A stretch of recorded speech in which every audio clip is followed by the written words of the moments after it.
मित्रांनो बघू शकता तुम्ही ही आपली रोपवाटिका। तर ही झाली आहे 1 महिना 25 दिवसाची। तर आपल्याला लागवड करायची आहे। तर तुम्हाला कशी वाटती कमेंट करून सांगा नक्की।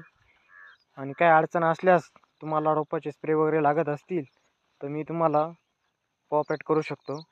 हे बघा, हे बघू शकता हा पहिला प्लॉट, हा पहिला प्लॉट आहे 1.5 पायलीचा। त्याच्या पलीकडे जो दिसतोय छोटा, तुम्ही नंतर पुढच्या व्हिडिओमध्ये टाकू शकतो। पण तुम्हाला हे रोप कसं वाटतं, कांडी कशी वाटती हे बघू शकता। मी उपटून दाखवू शकतो तुम्हाला। ही अशी कांडी झालेली आहे। तर कोणत्याही प्रकारची मर यात दिसणार नाही, एकदम अशी भक्कम अशी कांडी आहे। तरी 1 महिना 25 दिवसाचा रोप झालेला आहे। तर हा प्लॉट बघू शकता रोपांचा।